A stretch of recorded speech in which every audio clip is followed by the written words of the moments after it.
ये हमारा उत्तराखंड है। हमारे लोगों ने अपने गांव डुबाए हैं, हमारे लोगों ने पलायन किया है, हमारे लोगों की संस्कृति पर वार हुआ है।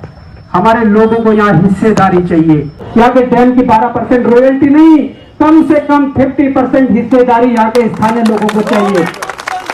और मैं ये विश्वास दिलाता हूँ, इस टेरी डैम में कोई 100-200 करोड़ का टर्नओवर नहीं है, हजारों करोड़ का टर्नओवर है। और उसमें आप समझिए कि अगर हमें 50% हिस्सेदारी मिल जाती है तो कई अरबों खरबों रुपए जो आएगा उससे कितने लाखों युवाओं को हम रोजगार उपलब्ध करवा सकते हैं, अपने इस उत्तराखंड को आगे बढ़ा सकते हैं। ये हमारी सोच होनी चाहिए और ये हमारी सोच है। अगर मौका मिला तो इस बात को दिल्ली के संसद के अंदर, इस भारत की संसद के अंदर जोरों शोरों से उठाया जाएगा कि भुगतान हम करें, लोग हमारे गांव समाज आए, हमारे संस्कृति खत्म हो जाए, पलायन हमको करना पड़े और हिस्सेदारी याद। क्योंकि ये मैं इसलिए बोल रहा हूँ, एक कॉमन सी बात है, अगर कोई दो भाइयों में बंटवारा हो जाता है तो जिस भाई के पास जो हिस्सा चले जाता है वो उसका हिस्सा हो जाता है। जब इस डैम की बुनियाद रखी गई तब भले ही हम उत्तर प्रदेश में थे, क्या जो विभाजन के दौरान जो उत्तर प्रदेश में परिसंपत्तियां गई है, जो उनके यहाँ गई है, क्या उसकी रॉयल्टी मिल रही है? जब वहां से हमें नहीं मिल सकती है तो यहां से उन्हें क्यों मिल रही है? और सरकारें क्यों डरती है? मैं ये सच्चाई भी बताना चाहता हूं। सरकारें इसलिए डरती है, उत्तराखंड एक छोटा राज्य है, यहाँ सांसद की 5 सीटें हैं, अगर कुछ भी नहीं होता, ये 5 सीटें भी नहीं आती तो सरकार को कोई फर्क नहीं पड़ता। सरकार इस मानसिकता के साथ आगे बढ़ती है। और हम कहना चाहते हैं ये 5 सीटें तो हैं, पर ये पूरे देश के अंदर ये नेतृत्व तय करता है। आज भले ही उत्तर प्रदेश के भीतर हमारे योगी जी उत्तराखंड के हैं, हमें गर्व होता है।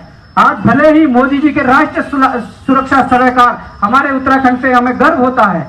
आज नौसेना में, थल सेना में बड़े बड़े जो अधिकारी रहे हैं हमारे उत्तराखंड के, हमें गर्व होता है। ये हमारा उत्तराखंड है। हमारे लोगों ने अपने गांव डुबाए हैं, हमारे लोगों ने पलायन किया है, हमारे लोगों की संस्कृति पर वार हुआ है। हमारे लोगों को यहाँ हिस्सेदारी चाहिए। यहाँ के डैम की 12% रॉयल्टी नहीं, कम से कम 50% हिस्सेदारी यहाँ के स्थानीय लोगों को चाहिए। और मैं ये विश्वास दिलाता हूँ, इस टेरी डैम में कोई 100-200 करोड़ का टर्नओवर नहीं है, हजारों करोड़ का टर्नओवर है। और उसमें आप समझिए कि अगर हमें 50% हिस्सेदारी मिल जाती है तो कई अरबों खरबों रुपए जो आएगा उससे कितने लाखों युवाओं को हम रोजगार उपलब्ध करवा सकते हैं, अपने इस उत्तराखंड को आगे बढ़ा सकते हैं। ये हमारी सोच होनी चाहिए और ये हमारी सोच है।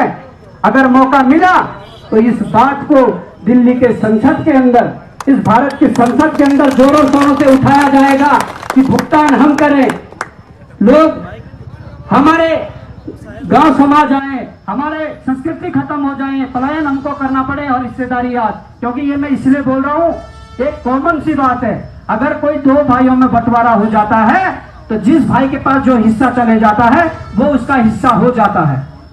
जब इस डैम की बुनियाद रखी गई तब भले ही हम उत्तर प्रदेश में थे, क्या जो विभाजन के दौरान जो उत्तर प्रदेश में परिसंपत्तियां गई है, जो उनके यहाँ गई है, क्या उसकी रॉयल्टी मिल रही है?